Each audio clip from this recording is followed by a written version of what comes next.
आपने ये प्रोफेशन कैसे चुना, कैसे दिमाग में आया कि डिटेक्टिव बनना है?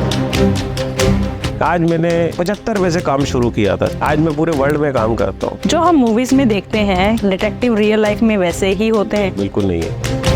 प्री मैरिटल की इन्वेस्टिगेशन ना पुलिस कर सकती है, ना रॉ कर सकती है, ना आईबी कर सकती है, ना सीबीआई कर सकती है, वो प्राइवेट डिटेक्टिव ही करता है ना। क्या बॉलीवुड में भी प्रॉब्लम्स होती हैं? बहुत होती है मैडम, बॉलीवुड के अंदर बच्चों के लिए बहुत प्रॉब्लम्स होती है। एक रात को हम माँ को ही बोलते हैं, बेटा आपका सोया हुआ है, शर्ट ऊपर कर सकते हो, उस पर कोई निशान है, ड्रग्स के निशान।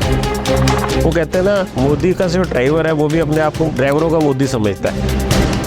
बिल्कुल सही। आपके हिसाब से फीमेल डिटेक्टिव ज्यादा स्मार्ट होती है कि मेल? एआई का कुछ है असर? आजकल सब कुछ ही एआई के थ्रू होता है। क्या क्या स्किल क्या चाहिए अगर किसी को डिटेक्टिव बनना है?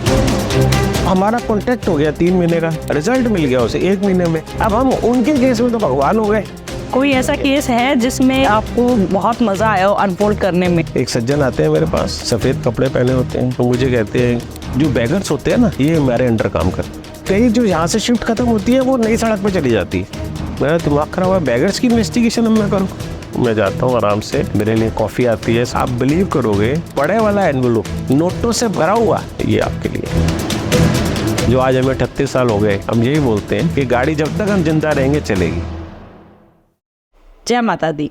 आज हमारे गेस्ट बहुत इंटरेस्टिंग है, डिटेक्टिव है बेसिकली। वो आप लोगों ने बहुत सुना होगा, सब जानते हैं, लेकिन हर कोई चाहता है कि हम उनके पास ना जाए। But due to some reasons, कुछ प्रॉब्लम्स की वजह से हर कोई कहीं ना कहीं कभी ना कभी चला ही जाता है। मैं बात कर रही हूँ डिटेक्टिव बलदेव पुरी के बारे में, जिनसे हमने जाने बहुत सारे एक्सपीरियंस, कैसे ये काम करते हैं, कैसी इनकी जर्नी होती है और इन्होंने कैसे सोचा कि ये फील्ड ही इनके लिए बनी है। तो स्टार्ट करते हैं ये podcast without wasting time. Stay tuned. जय माता दी।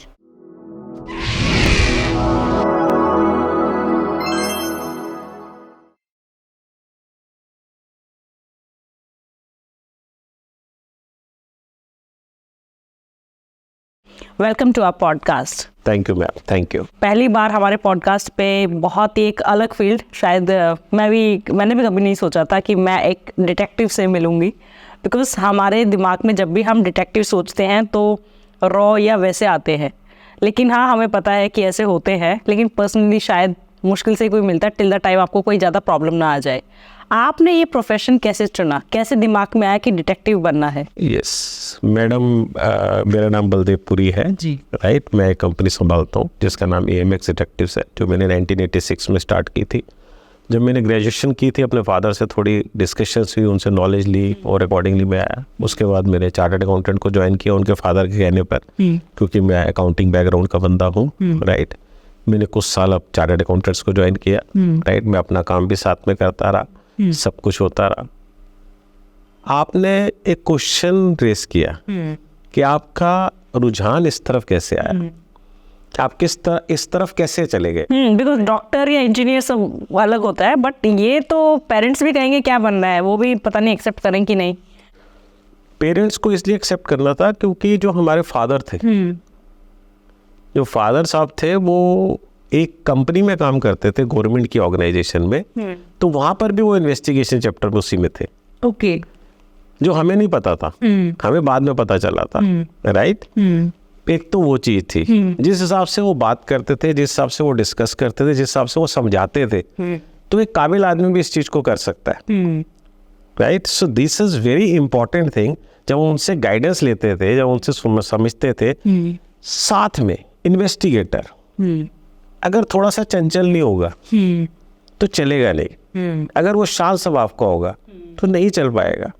उसे थोड़ा सा चंचल होना पड़ेगा, क्योंकि उसे अपने स्कूल टाइम पे, उसे अपने कॉलेज टाइम पे इन्वेस्टिगेशन वहीं करनी पड़ेगी।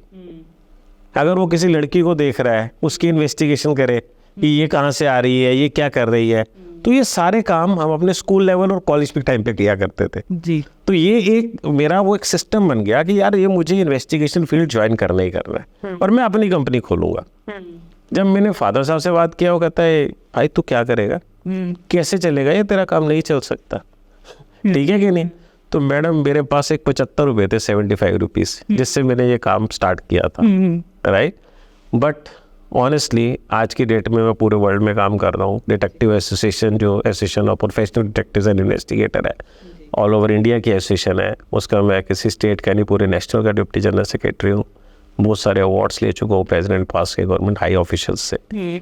लॉजिकली क्या है कि एक आपको ये सोचना पड़ेगा कि किसी के साथ गलत ना काम हो, ठीक है। सेकंड, आपका अगर रुझान है, आपका अगर ये पैशन है, अगर आप अपने पैशंस को बरकरार रखना चाहते हैं तो आप इस फील्ड में सक्सेस ले लेंगे। आप अगर मनी को इम्पोर्टेंस देंगे अपने प्रोफेशन से, अपने पैशन से ज़्यादा इस प्रोफेशन के अंदर, तो आपकी सक्सेस नहीं है। अगर कोई बोले कि मैं आपको 5 लाख रुपए देता हूँ, मैं आपको 10 लाख रुपए देता हूँ, मैं आपको 20 लाख रुपए देता हूँ, मेरा ये काम कर दो, जो एथिक्स में नहीं आता हमारे, जो हमारे प्रोटोकॉल में नहीं आता, तो हम वो काम कैसे कर सकते हैं? तो ये एक डिटेक्टिव को सोचना पड़ेगा। हमने तो उसी टाइम सोचा था, तभी हम इस लाइन में आ गए थे, क्योंकि हम चंचल भी थे, हम थोड़े से शैतान भी थे, जिसे आप बोल सकते हो। अब तो हम 60 ईयर्स का मैं चल रहा हूँ अभी आज की डेट में, लेकिन ठीक है, उस समय हमारा एक लाइफ सिस्टम अलग था, सब कुछ अलग था। तो then I thought about that and I came to this industry. आपका सबसे पहला केस जो मतलब आपको? यस, मेरा कॉर्पोरेट केस था जो मेरा सबसे पहला केस था। यस। एंड उससे क्या सीखा? मैं ये नहीं कहूँगी बिकॉज आप, मैं जानती हूँ आप डिस्क्लोज नहीं करेंगे, बट कुछ ऐसा कि जो आपको वो सिखा गया और आपने एक्सपेक्ट नहीं किया था कि चूज़ तो कर लिया रास्ता बट ये ऐसा है। बहुत आपने वो एक ऐसी बात कर दी जो बिल्कुल मेरे दिल को छुई, राइट। मैं एक केस कर रहा था जिसमें आपका थेफ्ट का केस था। वो फैक्ट्री में थेफ्ट हो रहा था। फैक्ट्री में अंदर से उसके एक ऐसा प्रोडक्ट था जो चले जाता था। मेरे पास सज्जन मेरे से बात करते हैं, मुझे अपने ऑफिस में बुलाते हैं, कहते हैं कि पुलिस साहब ये काम आपने करना है। अब हमारा दिमाग उस समय कितना चलेगा, क्या सोचेगा कि नया नया इन्वेस्टिगेटर अगर इस फील्ड के अंदर आया, क्या सोच लेगा, क्या समझ लेगा, उसे मालूम ही नहीं है क्या करना है क्या नहीं करना है, ठीक है कि नहीं। उसके दिमाग में सिर्फ एक चीज़ आएगी, मैं इसका पीछा करता हूँ। हाँ, ये हर कोई सोचता है, मैं इसका पीछा करता हूँ तो पता चल जाएगा, कुछ तो पता चलेगा। क्योंकि उनको 3 बंदों के ऊपर शक था। हमने अपनी टीम लगाई, एक टीम मैंने भी हेड में ही कर रहा था। उस समय मैं खुद इन्वेस्टिगेशन करता था फील्ड में, मुझे याद है, राइट। तो जब हमने उसकी इन्वेस्टिगेशन की तो हमें तो वो बंदा और फैक्ट्री से निकलता था, घर आ जाता था, घर से जाता था, फैक्ट्री आ जाता था। कहीं हमें कोई चीज़ समझ ही नहीं आ रही थी कि उसके ऊपर डाउट कैसे कर रहे हैं। हम बहुत हैरान हुए, हमने कहा ये कैसे पॉसिबल है, ठीक है कि नहीं, कैसे करेंगे। अब जब एक बारी वो जा रहा था, जब फैक्ट्री से निकल रहा था, तो उस फैक्ट्री में ना फ्रिस्किंग अलाउड नहीं होता, चेकिंग अलाउड नहीं करते थे। फ्रिस्क करना होता है ना, फ्रिस्किंग होती है, वो अलाउड नहीं कर रहे थे, कोई भी नहीं कर रहा था उस टाइम। हमने ये बोला कि आप हर किसी आदमी की चेकिंग करना स्टार्ट करो, जब वो फैक्ट्री से बाहर जाएगा, जब वो फैक्ट्री के अंदर आएगा, क्या क्या लेके आ रहा है, क्या क्या चीज़ें, उसकी सारे सिस्टम को चेक करो। हमने जब वो सारी चीज़ें चेक करनी स्टार्ट करी, तो वो बंदा, एक बंदे को इशारा किया उसने, और एक वर्कर साइकिल पे निकला, एक वर्कर साइकिल पे निकला, वो अपने घर की तरफ चला गया, वर्कर अपने चला गया। मैंने कहा इसने वर्कर को इशारा क्या किया? इशारा किया। हाँ। फिर हमने अंदर पता किया, उस समय जो था वो लालाजी कल्चर था। जी जी, राइट। उनकी बहुत बड़ी फैक्ट्री है आज की डेट में, अब्रॉड ओवरसीज पूरा उनका छाया हुआ है, मैं उस कंपनी का नाम नहीं लूँगा जी। तो वो उनके जो मालिक थे, अभी वो जिंदा नहीं है, उन्होंने मेरे से डिस्कस किया था, उनके बेटे भी मुझे अच्छी तरह से जानते हैं, उनके काफ़ी केसेस कर रहे हैं हम आज भी। तो सारी चीज़ें जब हमने उनसे बात की, कहते नहीं ये तो इसी के डिपार्टमेंट का बंदा है, तो इसको क्या इशारा कर रहा था? मैं कहा जी कुछ ना कुछ है चक्कर, कुछ ना कुछ चक्कर है। अब क्या होता है, इन्वेस्टिगेशन एक टाइम पीरियड के लिए होती है। अगर आप बोलो कि सुबह से शाम तक करनी है, शाम से रात तक करनी है, तो हम रात तक ही करेंगे, एक टाइम लेंगे, उसके बाद तो नहीं करेंगे। अब सुबह भी स्टार्ट करेंगे तो कितने बजे करेंगे? अगर वो फैक्ट्री में 10 बजे पहुंच रहा है या 9 बजे पहुंच रहा है, तो हम 8 बजे से शुरू कर देंगे उसे, ठीक है कि नहीं। अब ये सारा काम रात को होता था। अब हमें इस चीज़ का दिमाग में है कि यार रात हम क्यों छोड़ रहे हैं, हमें रात को क्यों छोड़ना है इनको, रात को भी देखो। रात को देखा तो वो दोनों की मुलाकात हुई, उसने संभाल लिया, राइट, और अपनी गाड़ी में रखा और चला गया। वो वहाँ पहुँचा उसके घर के पास, संभाल लिया, क्योंकि हमने कहा अब इसके ऊपर निगरानी रखो, वर्कर के ऊपर। उसके ऊपर तो अब वो मालिक वो थोड़ा उसकी हैसियत ज़्यादा थी उस बंदे की। मैं कहा ये किसी को भेजेगा जाएगा, हमें पता चल जाएगा। वो खुद आया गाड़ी में अपने लेने के लिए सामान। अब उसने गलती क्या की, ले गया सामान, ले गया। अब हमने यहाँ पर रेट, सारा सिस्टम अनाउंस कर दिया कि रेट होगी, सब कुछ होगा। इसका सामान हमने देख लिया, यहाँ पड़ा हुआ है, एवरीथिंग वी हैव चेक्ड। इसका सामान है, ये सामान जो यहाँ से ऐसे निकालता है। अब जो क्या मेरे को जो आपने बोला कि किस चीज़ को लेकर आपको, क्या आपने सोचा और क्या चीज़ आपने समझी और क्या आपको एक्सपीरियंस याद रहेगा लाइफ के अंदर। सुबह एक रेड का काम था। अब सुबह सुबह पुलिस ने आके रेड मारनी थी, पुलिस ने उसे अरेस्ट करना था, राइट। सारी चीज़ थी, पुलिस ने उसे अरेस्ट करना था और माल को बरामद करना था और उसे अरेस्ट करना था। क्या बोलूँ उस वक्त, वो कहते ना भगवान की कृपा थी, माता रानी की, प्रभु की कृपा हमारे साथ। तो उस समय मैं उसी की दुकान के ऊपर गया हुआ था कुछ सामान लेने के लिए, मॉर्निंग के अंदर ही एज अ कस्टमर बन के। तो एक बंदा वहाँ से आता है, उसे इन्फॉर्म करता है, ठीक है, इन्फॉर्म करने के लिए वो कहाँ है, वो कहाँ है, क्योंकि वो दुकान उसके यही थी, उसके फादर या ब्रदर बैठते थे उस दुकान।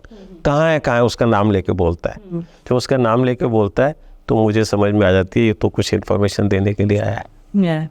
मैं कहाँ से आया हो, कहता मैं इधर से आया हूँ। मैं कहा निकल जाए यहाँ से। अब अपना जोर जमाइश दिखा के मैंने उस बंदे को तो भेज दिया।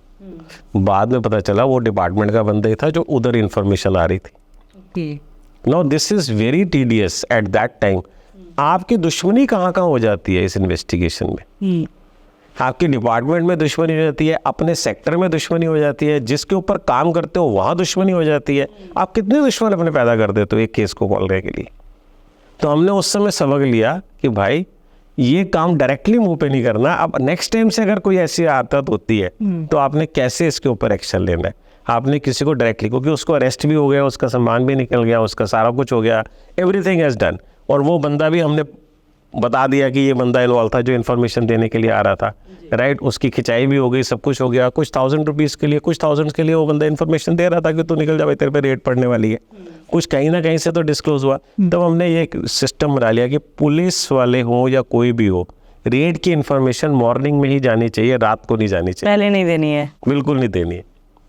फिर हमने अपने क्लाइंट्स को भी बोला, सब कुछ किया। तो हमें ये हुआ कि पश्चाताप कि ये केस हमारा ख़राब हो जाता, जो आज भी हमें याद है कि बहुत इंटरेस्टिंग केस रहा था हमारा। क्या आप भी अपनी पास्ट लाइफ जानना चाहते हैं? क्या आप भी जानना चाहते हैं कि क्या कर्म करके आए थे जिसकी वजह से ऐसी जिंदगी मिली है, अच्छी या बुरी? क्या आप भी अपने फ्यूचर को जानना चाहते हैं? आपकी लाइफ में जो भी प्रॉब्लम चल रही है, बहुत टाइम से किसी कंपेटिटिव एग्जाम की मेहनत कर रहे हैं बट उसमें सक्सेस नहीं मिल रही है, उसमें आपको जो अचीव करना चाहते हैं वो नहीं मिल रहे हैं। कोई बिजनेस आपने खोला था लेकिन वो बिजनेस वैसे का वैसा ठप हो गया है, शादी नहीं चल रही है, सोलमेट कौन है, कभी आया भी था लाइफ में या आना है? इन सारे सवालों के जवाब आपको आकाशिक रीडिंग में मिलेंगे। यस, मैं बात कर रही हूँ आकाशिक रीडिंग की। आकाशिक रीडिंग में बेसिकली होता क्या है? आकाशिक रीडिंग में आपकी सोल की जर्नी का पता चलता है, आपकी आत्मा क्या कर्म करके आई थी, जिसके बेसिस पे आपका फ्यूचर पता चलता है कि आपको क्या करना चाहिए, कौन सा बिजनेस आपके लिए सबसे बेस्ट है, कौन से बिजनेस में आपको तरक्की मिलेगी, आपका सोलमेट कौन है, कैसे पहचाने उसे, वो कैसा दिखता होगा। तो जब भी वो आपकी लाइफ में आए उसे जाने नहीं देना है, उसी से शादी करिए। किसी गलत इंसान से शादी करके जिंदगी भर मत पछताइएगा। अगर आप अपने किसी लव्ड वन से जो इस दुनिया में नहीं है, आप जानना चाहते हैं कि उनकी डेथ क्यों हुई, क्या उनकी कोई इच्छा थी, वो मुक्त हैं भी या नहीं भी, इन सारे सवालों का जवाब आपको सिर्फ और सिर्फ मेरे पास मिल सकता है। बहुत वास्ट एक्सपीरियंस के साथ मैं बात कर रही हूँ डॉक्टर ममता, जिसने आकाशिक रीडिंग को एक नई पहचान दी है, हर एक इंसान तक पहुंचाया है। तो अगर आपको भी अपना अपॉइंटमेंट चाहिए, आपको भी बुकिंग करनी है, तो आपको नीचे वेबसाइट दिख रही होगी, नंबर्स दिख रहे होंगे, आप कॉल कर सकते हैं, अपनी प्रॉब्लम बता सकते हैं। इसमें बच्चों की भी रीडिंग हो सकती है, बच्चों की भी रीडिंग की जाती है। अगर आपका बच्चे को कोई प्रॉब्लम है, ऑटिज्म से सर्वाइव कर रहा है या क्यों है ऐसा वो बच्चा, क्या किस्मत की आपने क्या ऐसे दान पुण्य किए थे जिसकी वजह से आप इतने सौभाग्यवती हैं, जो भी आपके सवाल हैं वो उन सब सवालों के जवाब आपको आकाशिक रीडिंग में मिलेंगे। जय माता दी। क्या क्या स्किल क्या चाहिए अगर किसी को डिटेक्टिव बनना है, तो क्या स्किल होनी चाहिए? Intelligence, okay, knowledge, okay, passion जो सबसे ज़्यादा ज़रूरी है, ठीक है कि नहीं, एंड अपने पे confidence, not over confidence. Okay, there is a thin layer between confidence and over confidence. Hairline fracture जैसे नहीं हो जाता, टूट जाता है, किसी का हेयर लाइन फ्रैक्चर हो गया, ये जरा सा कॉन्फिडेंस तोड़ देता है, यार अभी तो कोई दिक्कत ही नहीं है, ये बंदा निकलेगा ही नहीं, अभी तो मुझे कोई टेंशन ही नहीं है। नो, कुछ भी हो सकता है। कुछ भी हो सकता है एनी टाइम। आपको अलर्ट रहना है, आपकी निगाह आपकी चारों तरफ होनी चाहिए। अगर आप अपनी निगाह को हटा दोगे तो वो गलत है, आप अपनी निगाह को नहीं दूर करोगे, दैट इज़ इम्पॉर्टेंट। और you should be very alert, knowledgeable. इसमें स्किल्स यही चाहिए, इसमें ये नहीं है कि तुम्हें ग्रेजुएशन चाहिए, तुम्हें पीएचडी चाहिए। फोरेंसिक इन्वेस्टिगेटर्स भी बहुत हैं, राइट, जो हमारे पास भी काम करते हैं, फोरेंसिक भी करते हैं, right, lot of things are there. आजकल इंटेलिजेंसी बहुत बढ़ गई है इन्वेस्टिगेशन की, जो पहले नहीं होती थी, right. But life is such कि you should be competent enough. In the last I will say कि अगर आप कॉम्पिटेंट हैं तो आप सक्सेस ले सकते हैं। आपके पूरे टाइम पीरियड में सबसे ज़्यादा आपने, मतलब अगर देखो आपकी सबसे ज़्यादा केसेस क्या आते हैं, मतलब किस रिलेटेड क्या टॉपिक होता है? एम्प्लॉयमेंट के रिलेटिंग थे काफ़ी केसेस। ओके, नहीं अगर एक एवरेज निकाला जाए। मैं वही बता रहा हूँ ना, स्टार्टिंग के अंदर एम्प्लॉयमेंट के केसेस आते थे, ओके, राइट। उसके बाद फिर मैट्रिमोनियल स्टार्ट हो गया, ठीक है कि नहीं। स्टार्टिंग में प्री मैट्रिमोनियल आना स्टार्ट हुआ जब हमारे पास, तो प्री मैट्रिमोनियल लड़की वालों की तरफ से आता था कि लड़के की इन्वेस्टिगेशन कराओ, लड़के के बारे में। तो पता कि 10% लड़की को चेक करते थे, 80-90% जो है वो लड़के को चेक कराते थे, लड़की वाले। जी जी।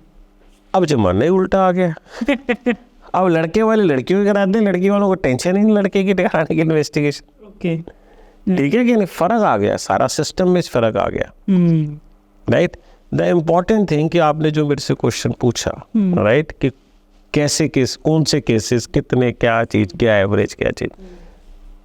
2001-2 से तो मैट्रिमोनियल ने पकड़ बना ली थी अपनी, आज उसे 22-23 साल हो गए, जी, ठीक है। एम्प्लॉयमेंट में लीन पीरियड भी आया फिर उठा, लीन पीरियड भी आया फिर उठा, ठीक है कि नहीं। तो मैं तो मैट्रिमोनियल सेगमेंट्स को ही सबसे ज़्यादा बोलूँगा, ठीक है कि नहीं। कॉर्पोरेट के अंदर मैं आज की डेट के अंदर डीबगिंग बहुत इम्पॉर्टेंट है, जो आपकी प्रीविसी कोई हर्ट ना करे, इन्वेस्टिगेशन हो, कोई आपकी सोर्स इंफॉर्मेशन कहीं दूसरे को ना जाए, right, that is more important for us.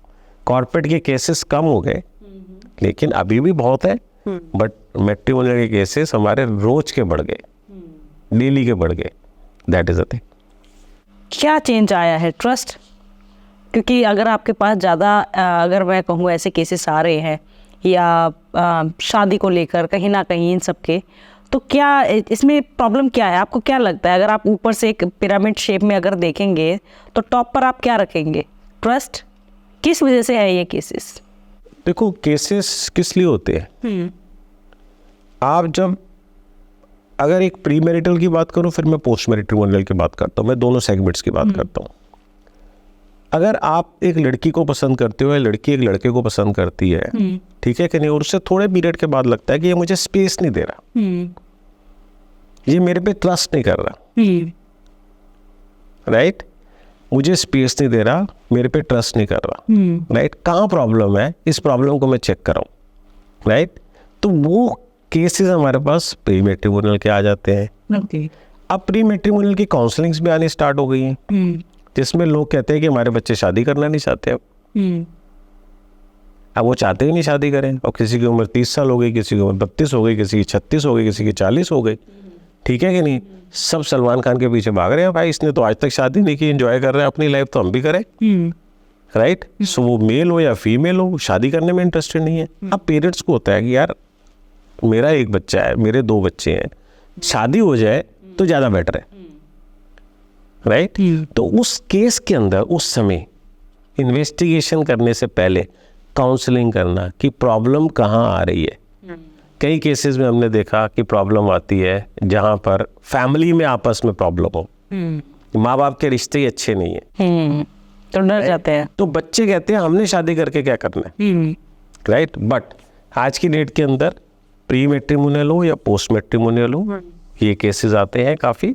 Second, जो पोस्ट मैट्रिमोनियल में होता है वहाँ फिर ट्रस्ट लेवल आ जाता है, एक आदमी ने अपने आप को मेंटेन करना है, एक आदमी ने जिम रोज ज्वाइन कर लेना है, एक आदमी ने खाने पीने का ध्यान रखना है, बीवी कुछ भी खा रही है उसे कोई टेंशन नहीं है, वाइफ अगर अपना ध्यान रख लेगी हस्बैंड को टेंशन हो जाएगी, ठीक है कि नहीं। सो अगर आप आज की डेट के अंदर मैं परसों चौथ बैठा हुआ था, कुछ टीवी पे देख रहा था, तो उसमें देखा कि एक ऐड आती है कि अगर घर लेना है, ठीक है कि नहीं, तो स्विमिंग पूल से एक बॉडी वाला बंदा निकलता है, तो कहता है यार वो जो उसके साथ उसका बंदा कि यहाँ पर बर्दाश्त कैसे होगा यहाँ पर रहना।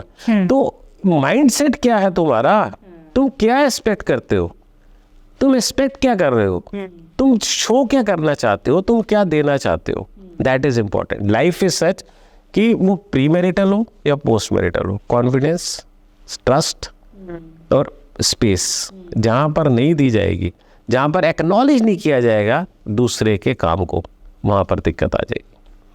कोई एक्सपीरियंस आप शेयर करना चाहेंगे एक्स्ट्रा मैरिटल वाले में?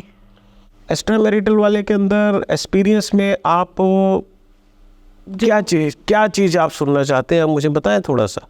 अनएक्सपेक्टेड हो कुछ उसमें, या आपको जब आपके सामने जब वो केस आया हो तो आपको कहीं ना कहीं, बिकॉज आप इतने केसेस हैंडल कर रहे हैं, तो एक प्री अजम्पशन बन जाता है कि ओके ये हो सकता है, पॉसिबिलिटीज है, बट जब इन्वेस्टिगेट किया तो I understood about it. Now the thing is this कि एक लेडी मेरे पास आती है जी इन्वेस्टिगेशन कराने के लिए अपने हस्बैंड की, राइट।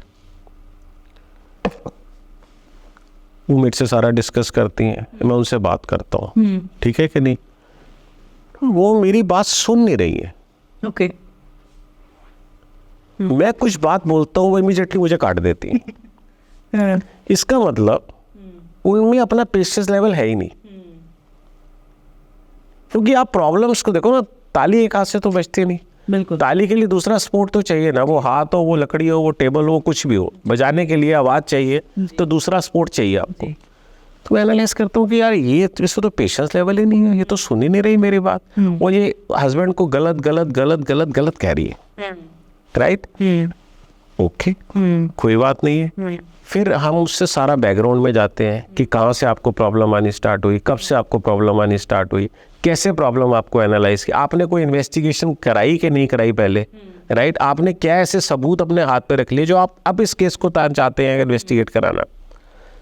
नहीं, मेरे हस्बैंड जो थे पहले वो इस जॉब में थे, अब फिर इस जॉब में जब से आए उन्होंने अपनी सिस्टम को चेंज कर दिया, उन्होंने अपने ऊपर मेंटेन करना स्टार्ट कर दिया, उन्होंने जिम ज्वाइन करना स्टार्ट कर दिया, उन्होंने जाना स्टार्ट कर दिया, उन्होंने लेट आना स्टार्ट कर दिया, अपने मोबाइल को शो नहीं करने देते, हाथ नहीं लगाने, पहले मोबाइल पड़ा रहता था, फिक्र नहीं होती थी, अब मोबाइल को हाथ लगाने नहीं देते, कुछ नहीं करते, मोबाइल उनसे कोई ले नहीं सकता, अगर मैं कॉल करने के लिए मांगता हूँ तब भी नहीं देते मुझे।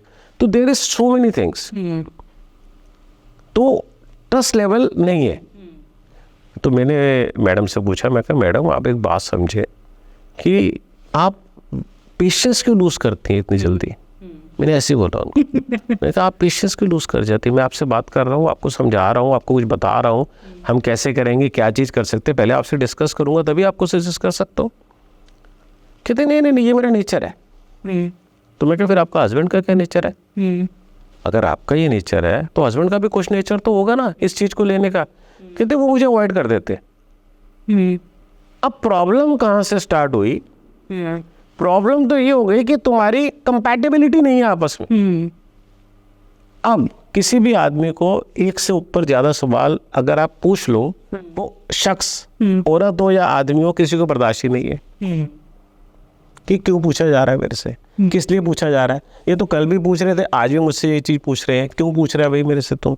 मैं जहाँ मर्जी जाऊँ, ठीक है, तू अपना काम कर। तो ये बड़ी चीजें होती हैं, मैटर करती हैं। लेकिन जहाँ तक हमने इस चीज को एनालाइज किया है कि 55 to 60% केसेस एक्स्ट्रा मैरिटल के होते ही नहीं है। जो लोग चाहते हैं कि भाई डिटेक्टिव के पास पहुंच गए तो उनको पैसे दे दिए तो ये तो अब निकाल के दें हमें कैसे भी। भाई सर्विलेंस है, हमने सब कुछ कर दिया, हमने आपको एक एक सबूत दिखा दिया, लेकिन इन्वॉल्वमेंट होगी तभी तो बताएंगे। नहीं इसके ऑफिस में होगी, अब ऑफिस में करो। ऑफिस के अंदर कैसे करेंगे भाई? आउटडोर एक्टिविटी वॉच हो रही है, ऑफिस के अंदर कैसे करेंगे हम?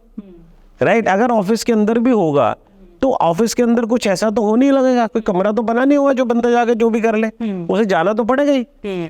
तो अगर आप 1 महीना इन्वेस्टिगेशन करा रहे हो और उसमें कुछ नहीं मिल रहा है तो इसका मतलब कुछ है नहीं, वो सिर्फ कंपैटिबिलिटी है प्रॉब्लम। तो भाई दोनों काउंसलिंग करा लो। तो ऐसा हुआ है कभी कि का मतलब आपसे बिड़ गई हो कोई, क्योंकि लेडीज का तो है कि अगर रिजल्ट नहीं मिला है तो नहीं, हमारे से तो जेंट्स भी बिड़ जाते हैं, लेडीज तो छोड़ो। जिसने हाँ कि हमने आपने मतलब आपकी कमी रह गई और लास्ट में आपसे बिड़ गई। कमी तो नहीं प्रूव कर सकते, वो ये बोलते हैं कि आपने ये काम क्यों नहीं किया, आप ऐसे भी कर सकते थे, आप ऐसे भी कर सकते थे, हम तो इसको दे देते ये काम हो जाता। मैं बड़ी सुनता रहता हूँ, I don't lose my patience, मैं हंसता हूँ। मैं कहता हूँ भाई साहब मैडम मेरी बात को समझे, जो मैं समझा रहा हूँ आपको। आपने टेलीफोन देखा होगा, हमारे टाइम पे ना टेलीफोन आता था जिसमें आप 1 रुपए का आप सिक्का डालते थे तो आप कॉल करते थे जी, ठीक है कि नहीं? वो हमारे टाइम पे होता था, जब आप पीसीओ पे जाते थे, सिक्का डालते थे, कॉल करते थे। अब आपने सिक्का डाल दिया, आपने बोला मल्होत्रा साहब, अब वहां पर मल्होत्रा साहब नहीं बोले, मैं तो शंकर बोल रहा हूँ, मैं तो कपूर बोल रहा हूँ, ठीक है, मैं तो पुरी बोल रहा हूँ। तो भाई अगर वहां पर मल्होत्रा, अब आप 1 रुपया वापस ले सकते हो क्या? उस मशीन का कसूर है या आपका नंबर मिलाने का कसूर है या उस सिस्टम का गलती है? आप प्लीज एनालाइज करो कि आपने किसी डिटेक्टिव को हायर कर लिया। मैं अपनी बात नहीं कर रहा, मैं सब डिटेक्टिव्स की बात कर रहा हूँ। पहली बार डिटेक्टिव्स को प्रोफेशनली एथिकली बड़े ढंग से काम करना चाहिए और उनको एक एक चीज क्लाइंट को बतानी चाहिए। ये नहीं है कि हमने जो कह दिया वो फाइनल है, it's not like, you have to show everything, you have to show each and everything to the client. But आप कई चीजें मर्यादा में दे नहीं सकते उनको। आप कोई काम ऐसा कर रहे हो जो आप दे नहीं सकते, आप कोई फोटो नहीं दिखा सकते, आपने फोटो दिखा दी, उसको फोटो नहीं दे सकते, उसके पास कोई लीगल राइट नहीं है। ओके, आप मेरी बात को समझो इस चीज को, राइट? लेकिन अगर आप हमें एक लेटर ऑफ अथॉरिटी देते हो और वो लेटर ऑफ अथॉरिटी की आपकी कोई वैल्यू ही नहीं है, तो मैं उस लेटर ऑफ अथॉरिटी को मानूंगा क्या? मैं तो, मेरे लिए तो वो डील है ना लेटर ऑफ अथॉरिटी। तो बेसिकली सारी चीज़ों का मैटर होता है, सब चीज़ें देखनी पड़ती है इस केसेस के अंदर। तो उस केस में लोग तो बढ़ जाते हैं, लोग कहते हैं जी हमने आपको हायर कर लिया, अब तो आपने रिजल्ट देना ही देना था। तो मैं हर क्लाइंट को बोलता हूँ पैसे खर्चने आपका काम है, काम करवाना मेरा काम है, राइट? सक्सेस मिलेगी या नहीं मिलेगी ये ना आपका वो है ना मेरा है, राइट? ये उसके ऊपर निर्भर करता है कि उसकी किसी के साथ इन्वॉल्वमेंट है कि नहीं है, राइट? अब मैं कोई कॉर्पोरेट काम कर रहा हूँ, कॉर्पोरेट काम के अंदर उसने अंडर कवर मेरे लगा दिए, उन्हें बोला जी पुरी साहब 10 अंडर कवर हमारे लगा दो फैक्ट्री के अंदर, हमें ये चीज यहाँ पर हमारे डिपार्टमेंट के अंदर ये प्रॉब्लम आ रही है, हमने वो लगा दिया। अब हमारा कॉन्ट्रैक्ट हो गया 3 महीने का, रिजल्ट मिल गया उसे 1 महीने में, हमने तो 3 महीने के पैसे ले लिए ना भाई। अब हम उनके केस में तो भगवान हो गए, या उस लेडी के केस में भगवान हो गए जिसको पति की इन्फॉर्मेशन मिल गई, उस पति ने हमारे पे काम करवाया, लेडी की इन्फॉर्मेशन पर्सनल मिल गया, हम भगवान हो गए। और अगर नहीं मिली तो हम चोर हैं, चोर भी नहीं हमें कहते हुए तो डाकू कहते हैं फिर। तो ऐसा नहीं है, सिस्टम है कि आप सिस्टम को समझो और क्लाइंट को पैसा एक भी लेने से पहले एक एक चीज क्लियर करो और राइटिंग में सारी चीजें डिस्कशन करो, नॉट ऑन वर्बल। वर्बल तो कोई भी किसी पे कोई ब्लेम कर सकता है, आप राइटिंग में लो, आपने उससे डिस्कस कर लिया। हमारे ऑफिस में कोई आता है, हम सारा डिस्कस करते हैं, बनाते हैं, मैं कह मैडम ये पढ़ लीजिए और साइन कर दीजिए, देखिए यही डिस्कशन हुई है ना हमारी, आपने यही केस दिया ना हमें, उसकी सक्सेस रेशियो भी मैंने बता दी ना कितनी % है।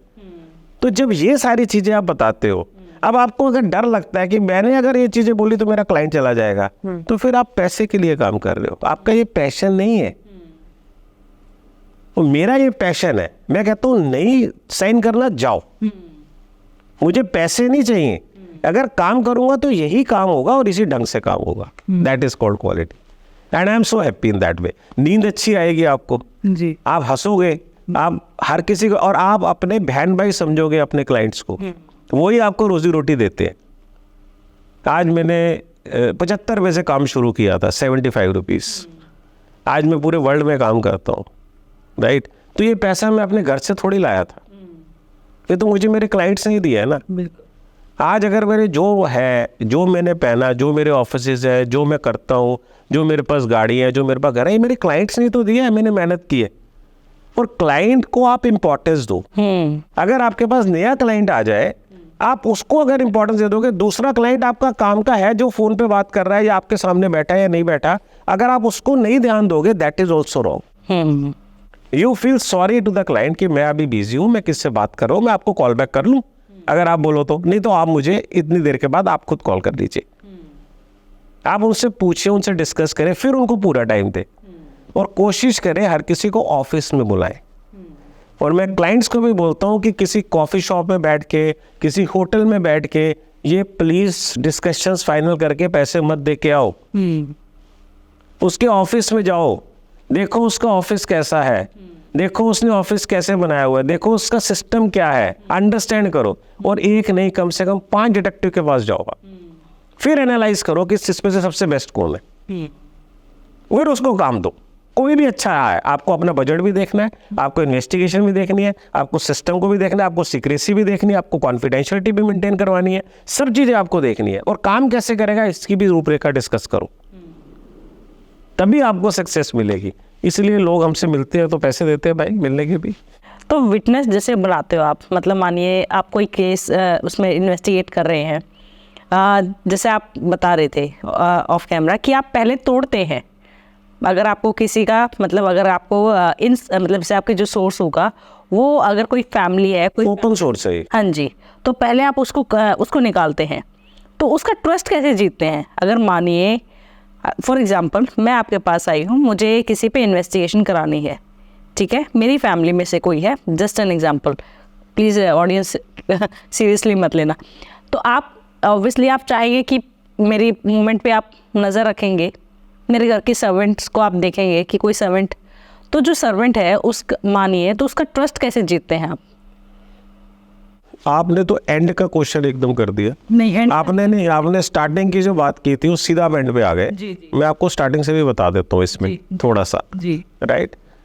पहली बात, आप मेरे पास आए, मेरी कंपनी का नाम AMX है।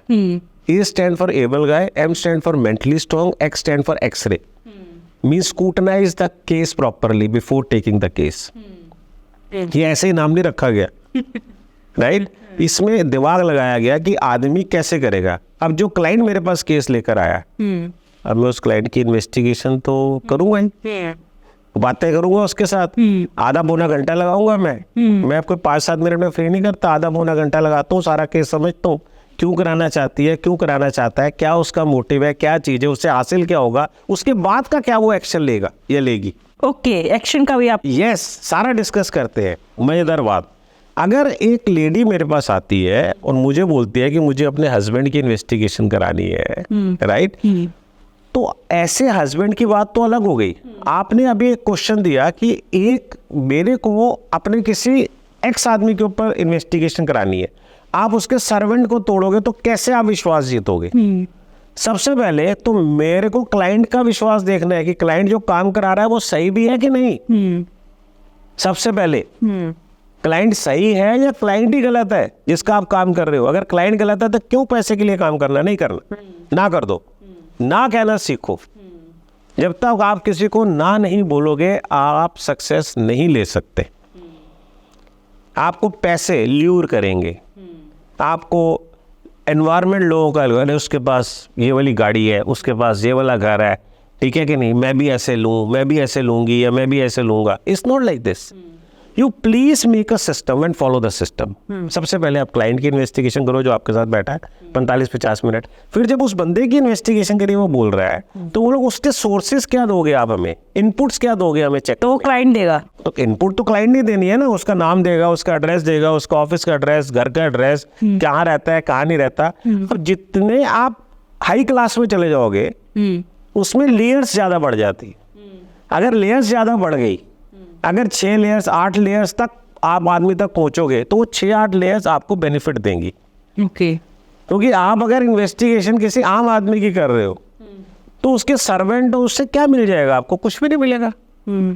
अब सोचो, अगर आप एक बंदा हस्बैंड वाइफ नौकरी करते हैं या आपने किसी की इन्वेस्टिगेशन करानी है, वो बंदा भाई सुबह आता है, नौकरी करता है, शाम को जाता है, उसके माँ बाप हैं, उसके बहन भाई हैं, वहाँ रहता है, क्या सारी आप इन्फॉर्मेशन, कितने नौकर करके उसने गाड़ी रखी होगी, वो ड्राइवर रखा होगा उसने, क्या उसने सर्वेंट रखे होंगे अपने पास 24 आवर्स के? ऐसा तो नहीं है। हमारे पास 144 करोड़ की जनता है कि 144 करोड़ के लोगों में परसेंटेज देखो ना जो टैक्स देते हैं, परसेंटेज देखो ना कितने ऐसे लोग हैं जिन्होंने सारी चीजें रखी हुई हैं। ठीक है कि नहीं? ये आप लेयर्स तक आ गए, एंड तक आ गए, हाई क्लास आपने कोई क्वेश्चन कर दिया मेरे को, राइट? उस केसेस में जितने उनके चेक्स पॉइंट होंगे, उन चेक्स पॉइंट को ही हमें एनालाइज करना पड़ेगा। किसी बंदे को पैसे की जरूरत है, कौन बंदा दारू ज़्यादा पीता है, कौन बंदे घर में कोई बीमार है कि नहीं है, कौन बंदा किसके उसमें आ जाता है जो उसकी बात मानता है, उसको कैसे सेट किया जा सकता है, इसके वाइफ का नेचर कैसा है। अगर किसी लेडी को चेक कर, उसके जो सर्वेंट्स की बात कर रहा हूँ, तो इसके हस्बैंड का नेचर कैसा है, इसके ब्रदर इन लॉ और आपस में क्या रिलेशंस हैं, इन सबके फैमिलीज में कितने रिलेशंस हैं। इन्वेस्टिगेशन उसकी नहीं, इन्वेस्टिगेशन तो इनकी भी होती है। तब जाके टाइम लगता है, कॉस्ट आती है, लोग नहीं खर्च करना चाहते। लोग तो सिंपल कहते हैं जी इसको फॉलो कर लो। आप तभी बोला मैंने, आप तो एंड वाले पे स्टेज पे पहुंच गए। वो चीज़ें तो बड़ी, जितनी आप फोल्ड्स ज़्यादा दे दोगे उतने ईजी हो जाएगा काम करना। ओके, हमारे लिए ईजी हो जाएगा, लेकिन टाइम लगेगा। क्योंकि आप जब तक उनकी इन्वेस्टिगेशन नहीं करोगे, आप प्राइम तक नहीं पहुंच पाओगे, आप मेन सब्जेक्ट तक नहीं पहुंच पाओगे। आप सब्जेक्ट के अंदर से इंफॉर्मेशन कैसे निकालोगे? सब्जेक्ट अगर अपनी वाइफ से अलग रहता है, ठीक है कि नहीं, वाइफ का 100% डाउट है, वाइफ को उसने हर कुछ दे रखा है, तू पैसे ले, तू घर ले, तू बच्चे में तेरा देख रहा हूँ, सब कुछ कर रहा हूँ, मिलता भी है 3-4 दिन में, एक ही सिटी में रह के दोनों अलग रहते हैं। आप क्या करें भाई? तू क्यों अलग रहता है? क्या तेरा सिस्टम है? ठीक है कि नहीं? सर्वेंट भी रखे हुए हैं, सब कुछ रखा हुआ है। अब ये लेयर्स है सारी, अब उन लेयर्स को ही तोड़ा जाता है। देखो, पता करो उन लेयर्स को। अब कैसे तोड़ा जाएगा? जैसे मैंने आपको बताया कि क्या क्या इनमें नेगेटिव्स है, राइट? इनको कब कब पैसे की जरूरत पड़ती है, इन्होंने कोई लोन वोन लिया कि नहीं लिया लोगों से, ये क्या खाते पीते हैं। एक सर्वेंट होता है जो घर से डब्बा लेकर आता है, उसे कोई लेना देना नहीं होता।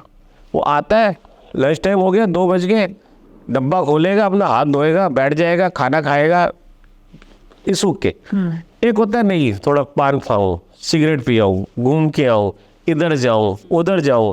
घर में बैठा हुआ ड्राइवर परेशान हो जाएगा, अरे साहब आप निकल नहीं रहे, क्या बात, आज जाना नहीं आपने? भाई तेरे को क्या प्रॉब्लम है? इसका मतलब वो बंदा जो है जल्दी सेट हो जाएगा। उसको आदत है निकलने की। यस, उसको घूमने की आदत है। उसे अगर आप उसे सीधा सिंगापुर की एक टिकट दे दोगे, बोल तेरा पासपोर्ट है? नहीं है। इंडिया चल, तू इंडिया में तेरे को घूमने के लिए दे, तो कहाँ कहाँ गया, आ जाएगा, चल ये पकड़, तेरा खर्चा खाना पीना सब दे दिया हमने। आपका कितना लगा? 20-25 हज़ार रुपये, 30 हज़ार रुपये। आपने उससे तो अपने काम करवा लिए। तो ये आपने जो क्वेश्चन किया था, ये हाई क्लास की। कोई ऐसा केस है जिसमें आपको बहुत मजा आया हो अनफोल्ड करने में? मेरे को हर केस में मजा आता है मैडम। हर केस मेरे लिए इंटरेस्टिंग है, तभी मैं केस लेता हूँ जी। क्योंकि हर केस के अंदर डिफिकल्टी होती है, हर केस इजी नहीं होता। आपको लगता है इट्स वेरी इजी, राइट? क्या प्रॉब्लम है? मैथ्स अकाउंट्स में 100% लाना इज वेरी इजी, लेकिन जिसको समझ ही नहीं आता वो क्या करेगा? केस हर तुम्हारा डिफिकल्ट है। केस को कैसे करना है, केस को क्या समझाना है, क्लाइंट से कैसे एग्री करना है, क्लाइंट को क्या बताना है, क्लाइंट से क्या क्या चीज़ें साइन करानी है, आपको क्या क्या चीज़ें लेनी है, सब मैटर करता है। रातों की नींद नहीं आती, रातों की नींद उड़ जाती है अगर कोई भी केस आप समझते हो कि ये खराब हो गया। अब मैंने ये इन्फॉर्मेशन इसको दे दी तो इसका घर खराब हो जाएगा। हाँ, उसकी तो चिंता होती होगी। वो हर कोई नहीं करता, वो हम करते हैं। ये मैंने पीछे भी एक इंटरव्यू में बोला था कि एक केस मेरे पास आया, राइट? उस केस को हमने जब सॉल्व कर लिया तो हमने देखा कि इस केस के अंदर तो बहुत, अगर हमने ये डिटेल इसको दे दी तो इसका तो घर खराब हो जाएगा, और इसके पीछे सपोर्ट में तो कोई है ही नहीं। ये कैसे करेगी?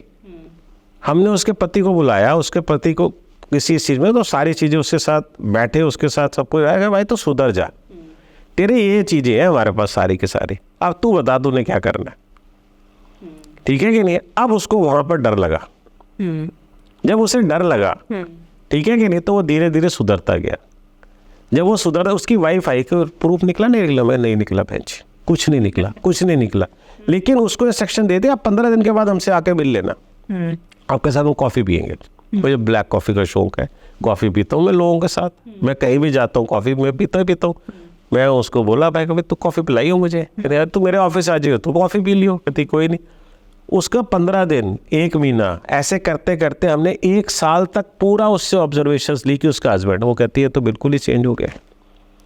Now it is a win for us कि हमने घर बचा लिया, राइट। ये हमारी एक कामयाबी है, हम सोचते हैं। लेकिन अगर आप सिस्टमेटिकली सोचो, हमें 10 आदमी बोलेंगे तुमने तो गलत किया, तुमने तो पैसे ले लिए, तुम्हें तो प्रूफ दे देना चाहिए था। हाँ। अरे भाई, तुम उस औरत को भी तो सोचो, वो तुम्हारी बेटी हो सकती है, वो तुम्हारी बहन हो सकती है, वो आगे उसको सपोर्ट करने वाला कौन है? क्या उसका बाप है इतनी सपोर्ट करने वाला? उसके फादर कितने सपोर्ट करते हैं, उसके ब्रदर कितने सपोर्ट करते हैं, वो उसकी बहनें कितनी सपोर्ट करती हैं? तो ये सारी चीजें एनालाइज आपको जब क्लाइंट के साथ आप बैठते हो आपको समझ में आ जाती है। अब हमें ये दुख होता है कि यार अगर नेगेटिव निकल आया तो हम नेगेटिव हम किस तरह से उसको समझाएंगे कि हमारी चीजें सही हो जाए। तो कहीं ना कहीं से कुछ ना कुछ तो डर दिखाना पड़ता है ना, तभी काम होता है ये सारी चीज। कोई आपने किसी से बात की हो और उन्होंने कहा हो कि बस आपको एंड सुन के मतलब ये डर लग गया हो कि ये अगर इसको मैंने रियलिटी बता दी, जैसे इस केस में ऑब्वियसली आपको एक आइडिया तो होता ही है, बट सबसे अलग कि आपको लगा हो कि अगर मैंने इनको एंड यानी कि इनको रियलिटी बता दी कि हमने जो इन्वेस्टिगेशन की इसमें ये निकला, उसके बाद तो ख़त्म है, ये छोड़ेगी नहीं या कुछ अनएक्सपेक्टेड होगा, या हो सकता है मेल साइड से भी हो, not only for females, male side से भी। मैडम ये हमेशा ही होता है, ये हमेशा ही होता है।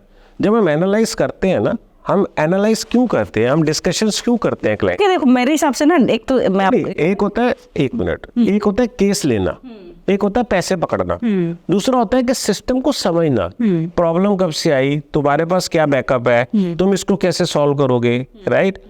ये सिर्फ प्री मैट्रिमोनियल और मैट्रिमोनियल नहीं होता, ये बच्चों का भी होता है।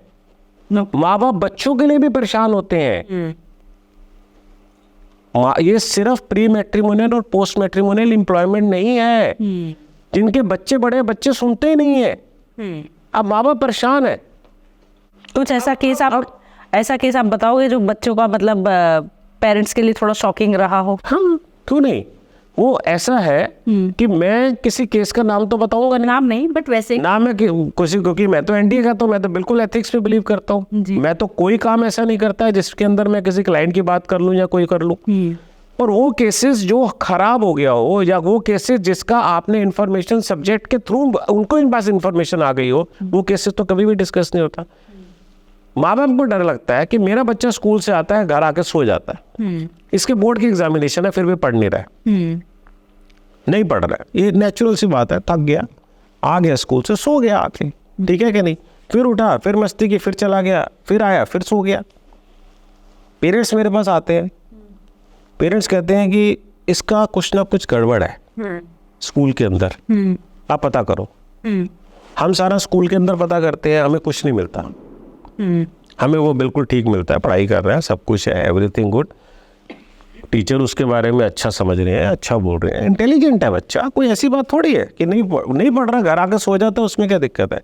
लेकिन वो जब शाम को जाता है, जब वो शाम को जाता है तो ऐसे दोस्तों के साथ वो मिलता है, ठीक है कि नहीं, जिनके साथ उल्टे सीधे काम करने के, जिनके माइंड्स में उल्टे सीधे काम होते हैं। अब एक रात को हम माँ को ही बोलते हैं, बेटा आपका सोया हुआ है? सोया हुआ है, ठीक है, क्या पहना हुआ है इसने? शर्ट पहनी हुई है, शर्ट पहन के सो गया, शर्ट चेंज कर सकते हो इसकी? तो नहीं कर सकते। अच्छा, बाजू चेंज कर सकते, शर्ट ऊपर कर सकते हो? हाँ कर सकते, ये तो मैं कर सकती हूँ, ये तो देखो उस पर कोई निशान है, वो ड्रग्स के निशान। लेकिन हाँ भाई साहब कुछ लगा तो कोई ऐसा है तो सही, ये तो बड़ा सारा है, क्या चक्कर है, कोई चीज़ है, कोई ऐसी चीज़ है। अब आप माँ बाप को कैसे बताओगे तेरा बेटा ड्रग्स ले रहा है, अब तेरा बेटा इसमें फंस रहा है, अब ये तो मरने वाली बात होगी, तभी तो अब उसका क्या माइंड शार्प जरूर है, लेकिन एक टाइम के बाद उसे वो चीज़ चाहिए होगी उस चीज़ को प्रोड्यूस करने के लिए। फिर आप कैसे उस लड़के को समझाओगे जो माँ बाप को भी पता नहीं होगा, आप कैसे उन चीज़ों से दूर होने करोगे, ये बहुत बड़ा रिस्क होता है।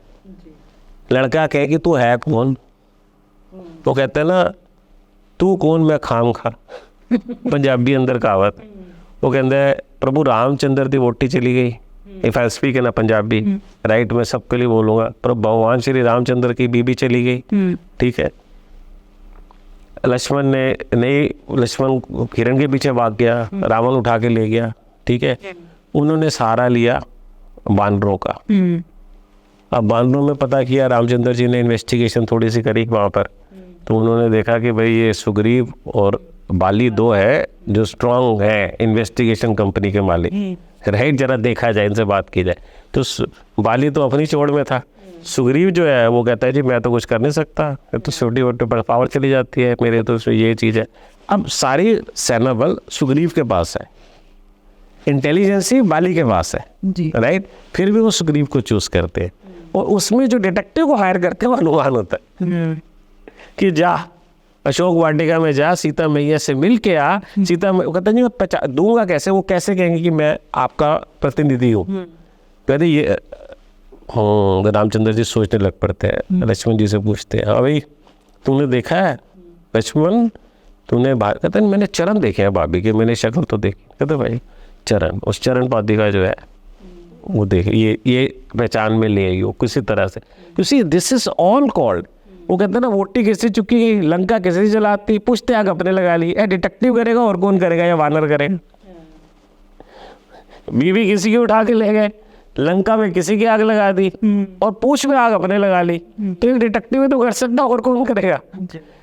किसी के घर की प्रॉब्लम किसी को सॉल्व कर रहे हो, उसका पैसा भी नहीं ले रहे हो, उसको समझा रहे हो, उसको पढ़ा रहे हो, उसे बता रहे हो कि ये चीज़ तेरे लिए अच्छी है कि नहीं है, अगर वो सुधर जाता है तो हमारी ये कामयाबी हो जाती है। ये इनडायरेक्ट वे में हम बेनिफिट देते हैं क्लाइंट्स को, जो क्लाइंट्स को हम बताते भी नहीं है, हम क्लाइंट्स को बताते भी नहीं। जब आप वही बच्चा जब धीरे धीरे इंटेलिजेंट फिर दोबारा से अपनी रीगेन फॉर्म में आ जाता है, सब कुछ एंड एवरीथिंग इज देयर, तो माँ बाप भी बड़े खुश होते हैं, उनको नहीं पता होता क्या हुआ क्या नहीं हुआ, हम बताते हैं ना, हमको जिक्र करते हैं ऐसी।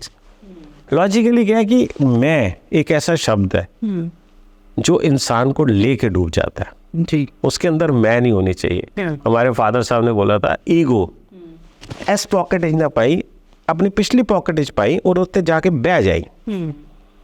जब तू ईगो के ऊपर बैठ गया तो ईगो तो बाहर ही नहीं आएगी ना जी, जब एक बार ईगो बाहर नहीं आएगी तेरी सक्सेस शुरू हो जाएगी, that is called quality. And आप बहुत अच्छा करते हो, मतलब आप कहीं ना कहीं, बिकॉज जब भी हम डिटेक्टिव ऐसे सुनते हैं तो हमें लगता है कि अब तो घर उजड़ेगा, बात बिगड़ेगी, क्योंकि सच्चाई आएगी और फिर तो बिगड़ना ही है। लेकिन जिस हिसाब से आप चीज़ों को मैनेज कर लेते हो घर बसाने वाला, ये हर डिटेक्टिव का एक प्राइम कर्तव्य होना चाहिए जी, कि वो रिजल्ट्स तो दे जी, लेकिन रिजल्ट्स को अंडरस्टैंड करे और क्लाइंट के साथ डिस्कस करके समझे कि कहाँ पर क्या बेनिफिट होगा, कहाँ पर क्या नुकसान होगा। इन सारी चीज़ों का महत्व बहुत जरूरी है। इसके बिना डिटेक्टिव का पैशन नहीं है, इसका मतलब वो पैसे कमा रहा है सिर्फ। एक सोर्स ऑफ इंफॉर्मेशन जी बड़ी डिफिकल्ट होती है गैदर करनी, राइट। जब आपने कोई सोर्स ऑफ इंफॉर्मेशन गैदर कर ली तो प्रिवेसी एक्ट भी तो है, तो आपने प्रिवेसी भी तो मेंटेन करनी है उस चीज को, उसको आपने कैसे पेश करना है, दैट इज कॉल्ड क्वालिटी। अब सॉरी नहीं कोई बात, माफी चाहते। कभी आपके पास कोई ऐसा केस आया है जिसमें बिकॉज हमने मैरिटल सारे शेयर बातें कर ली है, बच्चे के रिलेटेड बात कर ली है, जहाँ पे दोनों स्ट्रॉन्ग पोजीशन, दोनों स्ट्रॉन्ग पार्टीज है, लाइक पॉलिटिकल पार्टीज, एंड बहुत टफ, बिकॉज वो टफ होते हैं, वो इजी नहीं होगा। कभी ऐसा कुछ, ऐसे केसेस में कैसे करते हैं आप? देखिए ये सिर्फ पॉलिटिकल नहीं होता है, इंडिविजुअल्स का भी होता है। दोनों टफ पार्टीज आती है हमारे पास, राइट। जब एक पार्टी का हम काम करेंगे, एक पार्टी के लिए काम किया, दूसरी पार्टी बहुत टफ है, ठीक है कि नहीं। आपको एक सपोर्ट की जरूरत है, आप अकेले कुछ नहीं कर सकते। आप और आपका क्लाइंट अगर एक नहीं है तो आप उसका काम कर ही नहीं सकते। आपको हमेशा अपने क्लाइंट के साथ एकता रखनी पड़ती है जी। वो कैसे रखी जाएगी? जब वो केस आता है आपके पास तो आप उसे समझाते हो कि भाई ये चीजों में आपको मेरी हेल्प करनी पड़ेगी, तब ये काम हो सकता है, नहीं तो नहीं हो सकता है। आप अपने सोर्स से हेल्प करो, राइट, तो वो चीज होती है, सामने सारी चीज आ जाती है। राइट, वहाँ से हेल्प हो जाती है, केस एक बड़ा इजी ढंग से चल पड़ता है।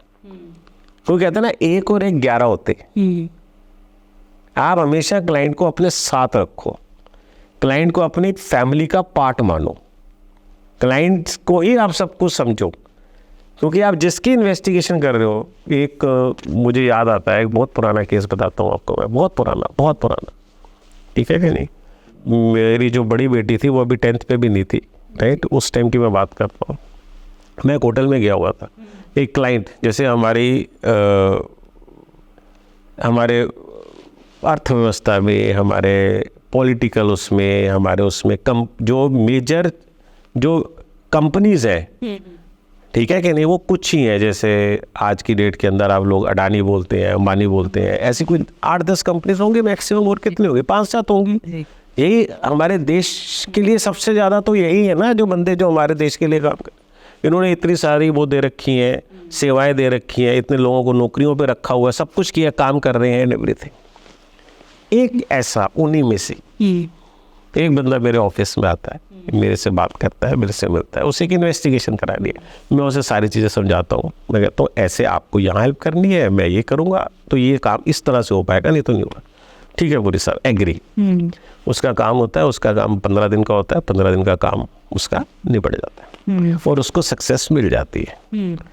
उसके बाद मैं एक होटल में बैठा हूँ, ठीक है कि नहीं, मैं स्विमिंग पूल के पास होटल में बैठा हूँ, बार खुली हुई है and everything, I am with my family, so I am been sitting it over there and all of a sudden I see about that, oh that man is coming inside. Okay, right, हाँ, जिसने हमें case दिया था, जिसने हमें case दिया था, so okay the client is coming. अब उसके पीछे वो बंदा भी आ रहा है या वो बंदी भी आ रही है जिसकी इन्वेस्टिगेशन हुई थी। अब क्लाइंट आया, उसे तो पता भी नहीं कि हम बैठे हुए, हमने तो देख लिया, ठीक है कि नहीं। अब क्लाइंट की जब हमारे पास सर्दियों का टाइम, जब क्लाइंट की नज़र पड़ी तो क्लाइंट के 10 मिनट के अंदर पसीने छूट गए कि यार ये तो यहाँ बैठा हुआ है, अगर इसने मेरे से आगे हेलो कर दी तो मेरा तो मुकाबला बिगड़ गया, तब तो मैं फंस जाऊंगा। मैं जिसके से इन्वेस्टिगेशन किया वो मेरे से पूछ लेगा कि भाई ये कौन है, मैं क्या जवाब दूंगा, ठीक है कि नहीं। कोई सोर्सेज में, एक दूसरे के सोर्सेज में सब जानते हैं, उनको जानते होंगे, वो पावरफुल आदमी है। तो मैं अपना एंजॉय कर रहा हूँ, खा पी रहा हूँ, मैं अपना एंजॉय कर रहा हूँ। और मैं अब होटल की एक सेवा होती है, एक टाइम के बाद वो बंद होना है, जहाँ हम बैठे थे जी, तो वो 1 बजे बंद हो जाता है, तो उससे पहले का टाइम था। तो हम वॉशरूम के लिए जाते हैं, वो बंदा हमारे पीछे आ जाता है, एकदम भाग के आता है, कहता है कि सर मुझे पहचाना? नहीं। कौन हो आप? मैं तो आपको जानते ही नहीं। क्या बात कर रहे हो सर, केस दिया था ना आपको, ये था वो था। मैं कहा भाई मैं सब पहचान लिया, आप जाइए यहाँ से, आप एंजॉय कीजिए, मुझे एंजॉय करने दीजिए, मैं आपको नहीं जानता, आप जाए। आप मेरे से कल नोएडा में इस होटल में आके मिले, ये मेरा वो है, आप मेरे से कल मिले। मैं कहा मैं नहीं आऊँगा, आप प्लीज़ आए, मैंने आपसे बहुत ज़रूरी मिलना है। ठीक है सर, आ जाऊँगा सर, सिंपल सी बात है, बहुत साल पहले की बात है। ठीक है सर, आ जाऊँगा, कोई बात नहीं। मैं जाता हूँ, आप बिलीव करोगे कि बड़े वाला एनवेलप नोटों से भरा हुआ, राइट। मैं जाता हूँ, इन्फॉर्मेशन आती है, ऊपर भेज दो सर को। मैं जाता हूँ आराम से, मेरे लिए कॉफ़ी आती है, सब कुछ उनको पता है, यार ब्लैक कॉफ़ी के शौकीन है, सब पता है, ऑफिस में भी यही पीते हैं, बाहर भी यही पीते हैं, तो आती है और सब कुछ कहता है ये आपके लिए। ये क्या है? कहता है ये आपने जो कल मेरे को रिकग्नाइज नहीं किया था। मैं कहता सर ये काम मेरा नहीं है, मैंने जितना काम किया था उतने पैसे ले लिए, मुझे पैसे नहीं चाहिए। एंड आई स्वेयर गॉड, कसम से मैंने वो इतना बड़ा लिफाफा नहीं लिया। ये नहीं है कि उस लिफाफे की मुझे जरूरत नहीं होगी, लेकिन मैं बार बार बोलता हूँ ना करना सीखो जी। पैसे के पीछे भागो मत। जो आपने काम किया वो आपका कर्तव्य था, वो आपकी निष्ठा थी, ठीक है कि नहीं। आपका उद्देश्य क्या था? पैसा कमाना नहीं है, आपका उद्देश्य क्लाइंट के साथ रिलेशन बनाना। आज भी वो क्लाइंट हमारे साथ जुड़ा हुआ है, आज हम इतना काम करते हैं उस क्लाइंट का, तो वो पैसे लेकर हमने कोई रिलेशन थोड़ी खत्म करने थे। ये तो एक टिप, एक हमारे को वो दे रहा था जो हमें नहीं चाहिए, हमें काम के पैसे चाहिए थे जो उसने हमें दिए थे, और we are very happy. So that is a thing. Life is such. You should always be very practical and say no to anybody if you can't do anything. You don't come mind only for that कि पैसे आ जाए, ये काम गलत है। हमेशा ये सोचो कि कहाँ बेनिफिट होगा, कैसे बेनिफिट होगा, कहाँ सक्सेस मिल सकती है और कहाँ मेरा क्या क्लाइंट का फ़ायदा हो सकता है जो मेरा फ़ायदा हो। अगर आज मेरा क्लाइंट खुश है तो मेरा एक सोर्स बन गया ना, वो 10 जगह मेरे बारे में बताएगा, ले अपना नाम नहीं लेगा, वो किसी और का नाम ले देगा। अरे यार वो मेरी एक फ्रेंड थी ना, उसने कराया था इस डिटेक्टिव का काम, आप इनसे जाके मिलो। तो वो अपना नहीं बताएगा, वो किसी और का नाम दे देगा। अगर अच्छा ओके, अब वो जानता भी नहीं, उसको आ जाएगा सर वो आपने उसके किया था, मैं तो नहीं जानता, बताइए आपको क्या कराना है। तो एक से एक आपकी चेन बढ़ती है बिल्कुल। ठीक है कि नहीं। लोग इस तरह से आपके साथ जुड़ते जाते हैं। गाड़ी है, आप ट्राई करें कि गाड़ी को लंबी चलाएं जी। जो आज हमें 38 साल हो गए, हम यही बोलते हैं कि गाड़ी जब तक हम जिंदा रहेंगे चलेगी। मैं लोगों से मिलता रहूँगा, मैं लोगों से डिस्कस करता रहूँगा, मैं लोगों को समझाता रहूँगा, और लोगों के लिए जो काम परफेक्ट है वो जो हो सकेगा मैं ज़रूर करूँगा, जो नहीं हो सकता वो मैं मना करूँगा कि नहीं हो सकता ये चीज़, मैं कहाँ से करूँ ये चीज़। That is a thing. मैं भगवान नहीं हूँ। आप अगर देखा जाए, आपने अगर एवरेज देखो, मिडिल क्लास के ज़्यादा केसेस आते हैं या अपर क्लास के? वो प्रॉब्लम ज़्यादा ट्रस्ट इशू या जो भी है वो कौन सी उसमें लगता दिखती है आपको? जब इंसान ने जन्म ले लिया राइट, तो प्रॉब्लम्स तो आनी है। भले ही वो जी बड़े घर में पैदा हुआ हो, बड़े वो छोटे घर में पैदा हो, प्रॉब्लम्स तो आएंगे। बुखार भी चढ़ेगा, खाना भी चाहिए, पेट भी चाहिए, पढ़ाई भी चाहिए, सब कुछ चाहिए, एवरीथिंग इज देयर। आपका क्वेश्चन बिल्कुल सही है कि बड़ों से इधर से आ रहा है या उधर से आ रहा है। मैंने कभी इस चीज़ को एनालाइज नहीं किया। ओके। मेरे पास मैं बड़ा खुश होता हूँ कि जब एक ड्राइवर मेरे पास आता है इन्वेस्टिगेशन कराने के लिए अपनी वाइफ की, राइट, मुझे केस याद आता है। ये केस बड़ा इम्पोर्टेंट है जी। इट इज़ नॉट ये एथिकली काम हो रहा है, कोई ऐसा नहीं है कि मैं किसी का नाम ले रहा हूँ।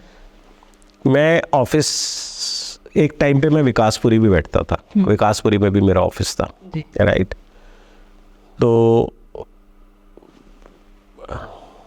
उस समय मेरा स्टाफ भी मेरे साथ बैठता था, जो मेरा पर्सनल स्टाफ होता था। आज नहीं बैठता, अब मेरा नहीं बैठता, क्योंकि धीरे धीरे आप सब कुछ खत्म कर देते हो। कोई भी ऐसी चीज़ जहाँ आगे डिस्क्लोज हो जाए वो सब खत्म कर देते हो, किसी तरह से नहीं रखते। तो मैं जनरली 10:30-11 बजे तक ऑफिस पहुँचता था, मेरा घर पास ही होता था। तो अंसल मैजेस्टिक टावर में मेरा ऑफिस होता था। तो मैडम ने ही डिस्कस कर लिया। अब हमारी मैडम भी समझदार हो जाती हैं, ठीक है कि नहीं। अपनी कंपनियां भी कईयों ने खोल ली, जब बर्बाद भी हुई कहीं, तो ठीक है कि नहीं। अब क्या है कि कमा रही है, ठीक है, कमाओ तो ढंग से कमाओ यार, किसी का नुकसान मत करो। तो उसने डिस्कस कर लिया और उसने भेजा मेरा फ़ोन। मैं आया, हाँ जी सर, वो ना ऐसे एक ड्राइवर आया था, इतना अच्छा नहीं था, पैसे वैसे नहीं थे, वाइफ की इन्वेस्टिगेशन कराना चाहता था। क्या कमाता है सर? मैंने तो सारा समझा दिया, मैंने गलत। फिर उसकी डिटेल ली थी मैंने, हाँ कॉल करो उसे, बुलाओ। मैंने उस बंदे को बुलाया, वो बंदा मेरे पास आ गया, मैंने उसकी सारी प्रॉब्लम को समझा, राइट। जब सारी प्रॉब्लम को समझा, जब उस प्रॉब्लम का हमने निवारण भी कर दिया, प्रूफ भी निकाल के दे दिए, उस केस के अंदर मैंने बहुत एक कॉस्ट से भी कम पैसे लिए, मैंने अपनी जेब से भी कई चीज़ों के पैसे दिए। क्या होता है कि एक आप समाज की सेवा भी तो कर रहे हो।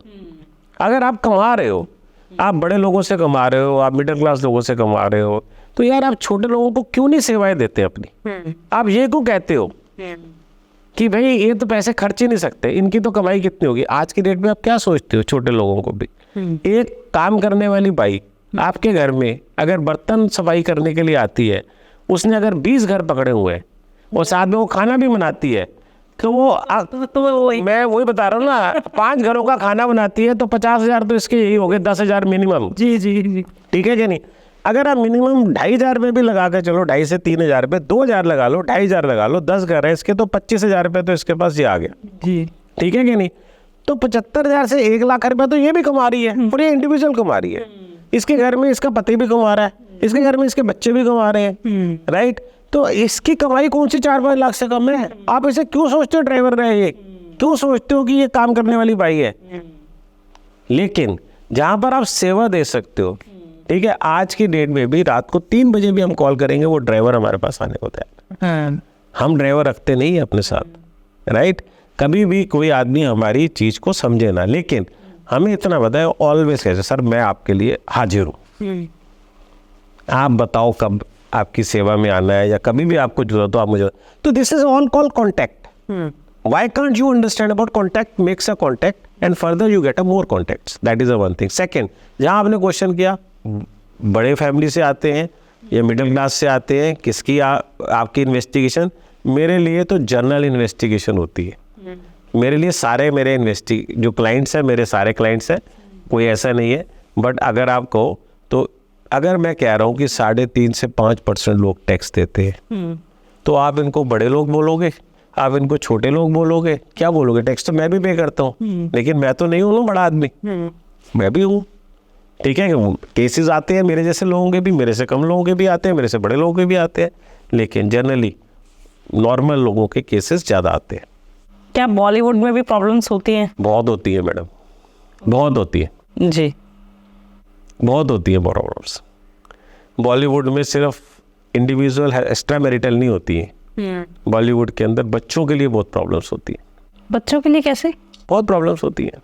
बच्चों सोचते नहीं है, बच्चे समझते नहीं है। बच्चों ने अपना एक सिस्टम बनाया होता है कि मेरा बाप ये, मैं तो ये हूँ ही हूँ। वो कहते हैं ना, मोदी का जो ड्राइवर है वो भी अपने आप को ड्राइवरों का मोदी समझता है। बिल्कुल सही। ठीक है कि नहीं? तो जिसका बाप एक है ही उसमें होगा, तो वो भी अपने आप को कम थोड़ी समझता है, वो भी तो सोचता है कि मैं सब बच्चों में सबसे ऊंचा हूँ।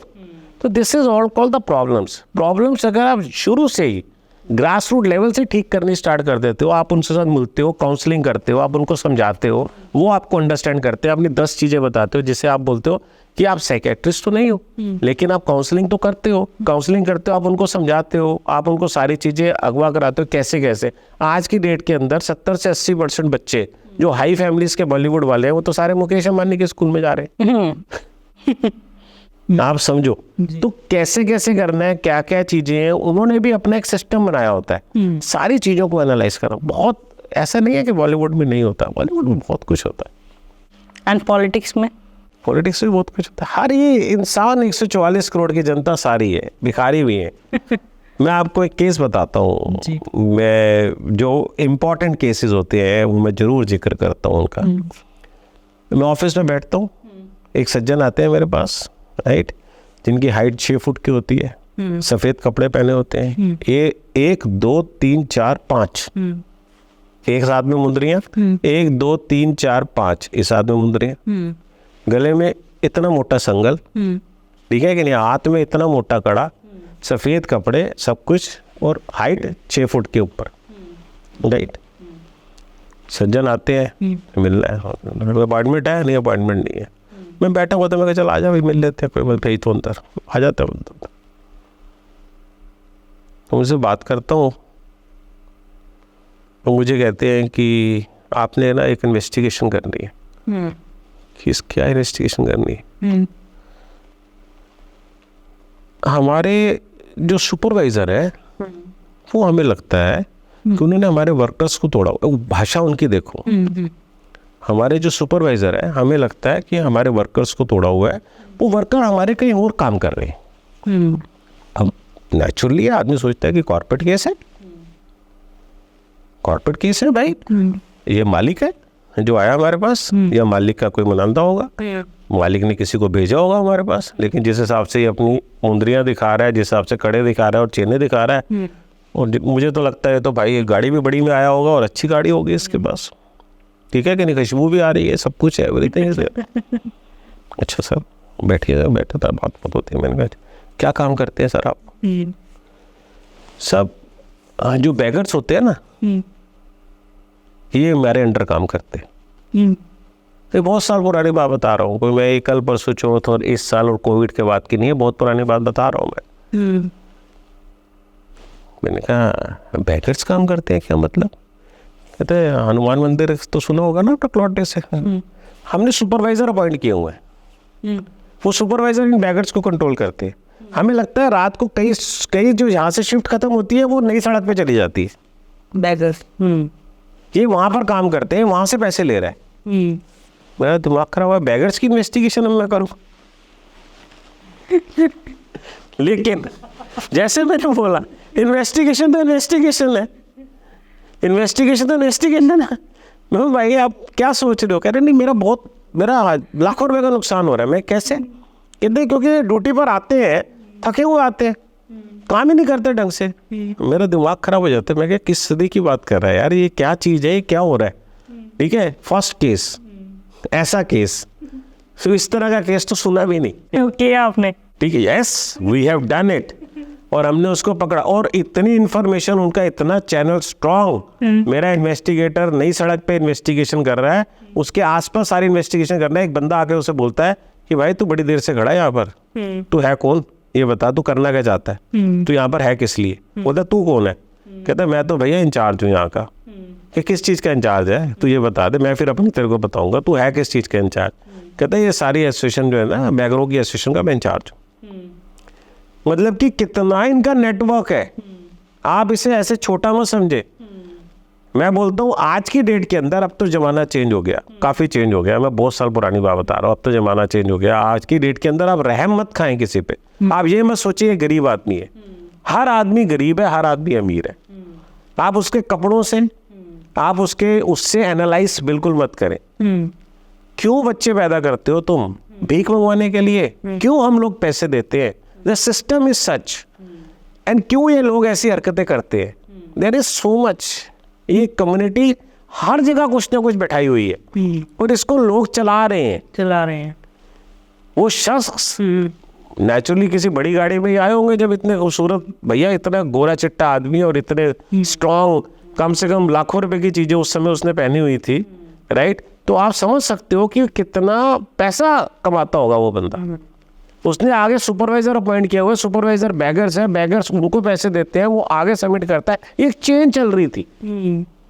अब आज की डेट में वो है कि नहीं है मुझे नहीं पता, लेकिन this is reality. The case we have done it and got a success also, and it was really 8 beggars were going from that place to there. That's why but night duty करते थे वो वहाँ पर, इसलिए सुबह वो duty पर नहीं काम करते थे। ड्यूटी पर काम नहीं करेंगे, थक गए, अब नींद आ रही है, सो गए, अब ड्यूटी पर तो काम कर नहीं रहे, उनको तो पैसा चाहिए। मांगेगा कौन? सो ये एक बहुत बड़ा नेटवर्क है। ये कई लोग अपने लिए भी काम करते हैं, कई लोग लोगों के लिए भी काम करते हैं, ये सब चीज़ें। क्या आप भी अपनी पास्ट लाइफ जानना चाहते हैं? क्या आप भी जानना चाहते हैं कि क्या कर्म करके आए थे जिसकी वजह से ऐसी जिंदगी मिली है, अच्छी या बुरी? क्या आप भी अपने फ्यूचर को जानना चाहते हैं? आपकी लाइफ में जो भी प्रॉब्लम चल रही है, बहुत टाइम से किसी कंपेटिटिव एग्जाम की मेहनत कर रहे हैं बट उसमें सक्सेस नहीं मिल रही है, उसमें आपको जो अचीव करना चाहते हैं वो नहीं मिल रहे हैं। कोई बिजनेस आपने खोला था लेकिन वो बिजनेस वैसे का वैसा ठप हो गया है, शादी नहीं चल रही है, सोलमेट कौन है, कभी आया भी था लाइफ में या आना है? इन सारे सवालों के जवाब आपको आकाशिक रीडिंग मिलेंगे। यस, मैं बात कर रही हूँ आकाशिक रीडिंग की। आकाशिक रीडिंग में बेसिकली होता क्या है? आकाशिक रीडिंग में आपकी सोल की जर्नी का पता चलता है, आपकी आत्मा क्या कर्म करके आई थी, जिसके बेसिस पे आपका फ्यूचर पता चलता है कि आपको क्या करना चाहिए, कौन सा बिजनेस आपके लिए सबसे बेस्ट है, कौन से बिजनेस में आपको तरक्की मिलेगी, आपका सोलमेट कौन है, कैसे पहचाने उसे, वो कैसा दिखता होगा। तो जब भी वो आपकी लाइफ में आए उसे जाने नहीं देना है, उसी से शादी करिए। किसी गलत इंसान से शादी करके जिंदगी भर मत पछताइएगा। अगर आप अपने किसी लव्ड वन से जो इस दुनिया में नहीं है, आप जानना चाहते हैं कि उनकी डेथ क्यों हुई, क्या उनकी कोई इच्छा थी, वो मुक्त हैं भी या नहीं भी, इन सारे सवालों का जवाब आपको सिर्फ और सिर्फ मेरे पास मिल सकता है। बहुत वास्ट एक्सपीरियंस के साथ मैं बात कर रही हूँ डॉक्टर ममता, जिसने आकाशिक रीडिंग को एक नई पहचान दी है, हर एक इंसान तक पहुंचाया है। तो अगर आपको भी अपना अपॉइंटमेंट चाहिए, आपको भी बुकिंग करनी है, तो आपको नीचे वेबसाइट दिख रही होगी, नंबर्स दिख रहे होंगे, आप कॉल कर सकते हैं, अपनी प्रॉब्लम बता सकते हैं। इसमें बच्चों की भी रीडिंग हो सकती है, बच्चों की भी रीडिंग की जाती है। अगर आपका बच्चे को कोई प्रॉब्लम है, ऑटिज्म से सर्वाइव कर रहा रहा है, या क्यों है ऐसा वो बच्चा, क्या किस्मत की आपने क्या ऐसे दान पुण्य किए थे जिसकी वजह से आप इतने सौभाग्यवती हैं। जो भी आपके सवाल हैं वो उन सब सवालों के जवाब आपको आकाशिक रीडिंग में मिलेंगे। जय माता दी। जो हम मूवीज में देखते हैं, क्या डिटेक्टिव रियल लाइफ में वैसे ही होते हैं? बिल्कुल नहीं है। ओके, जो मूवीज बनती है तो मतलब बिल्कुल भी नहीं है, बेकार, बिल्कुल फिक्शन है। There is always a difference between reality and fiction. अगर आप डालना चाहो डाल सकते हो इस चैप्टर को, ठीक है कि नहीं। There is always a difference between reality and fiction. James Bond की मूवीज आती थी, 007 जेम्स बॉन्ड, राइट। हवाई जहाज उड़ा करके नीचे पानी के अंदर, वो नाव बन गई, कड़ कड़ कड़ कड़ कड़ चल रहा है, अंदर गया, यहाँ से निकाला, ये चीज़ खींच ली, वहाँ से निकाला, ये किया। शाहरुख खान सलमान खान हो रहा है, उसकी पिक्चर है, वो लड़ रहे हैं, कड़ कड़ कड़ कड़ कड़ कड़ कड़, लड़ाई हो रही है, सब कुछ हो रहा है, मार रहे हैं, ये कर रहे हैं, वो कर रहे हैं, इतनी ऊपर से कूद रहा है, सब कुछ है। All is a fictions. There is always a difference between reality and fictions. Reality आपके सामने आपको बता रही है, फिक्शंस आपको स्क्रीन पे बताती है। जी, आप टिकट खर्च करते हो और पैसे आप बालकनी में देख के आते हो पिक्चर को। कभी आपने सोचा, क्योंकि आपकी लाइफ ऑब्वियसली आप बहुत आपने काम किया है, बहुत फेमस रहे हैं आप, कभी सोचा आपने कि अगर आप पर मूवी बने, कभी आपने सोचा कि मूवी बननी चाहिए, तो आप रियल सब कुछ बताओगे या मूवी में नहीं? बिल्कुल नहीं बताऊंगा, और ना चाहूंगा मेरे पे मूवी बने। मुझे रहने दो जैसा मैं हूँ, मूवी नहीं बनाए। मुझे रहने दो। I am very happy the way I am. Okay, I am very happy. तो ये लाइफ इंटरेस्टिंग है आपकी। तो मेरी लाइफ क्या, हर किसी की लाइफ इंटरेस्टिंग है। इंटरेस्टिंग लाइफ को खोलना किस लिए? जी, बायोपिक बनानी किस लिए? किसी आदमी के लिए, सीख के लिए। सीख के लिए। तो वैसे ही आप इंटरव्यूज लो ना, वैसे ही बताओ ना इन्वेस्टिगेशन कैसे होती है, इन्वेस्टिगेशन करनी कैसे है, इन्वेस्टिगेशन के तरीके क्या है, ये लोगों को बताओ ना आप। हमारे यहाँ पर जब इन्वेस्टिगेटर आते हैं तो इन्वेस्टिगेटर की अपॉइंटमेंट से पहले उसका एक ट्रेनिंग होता है, फिर उसके बाद जब वो फील्ड में काम कर रहे होते हैं फिर ऑन द जॉब ट्रेनिंग होता है। Training is most important thing. ये दिस इज अ स्किल। अगर आप सोचोगे कि भैया इसको तो मैंने लाख रुपए दे दिया, इसको तो मैंने 50,000 दे दिया, इसको तो 2 लाख रुपए दे दिया, मेरा काम खत्म हो गया, अरे भाई असली चीज तो उसी के हाथ में है। तुम्हारा काम तो खराब हो ही करेगा।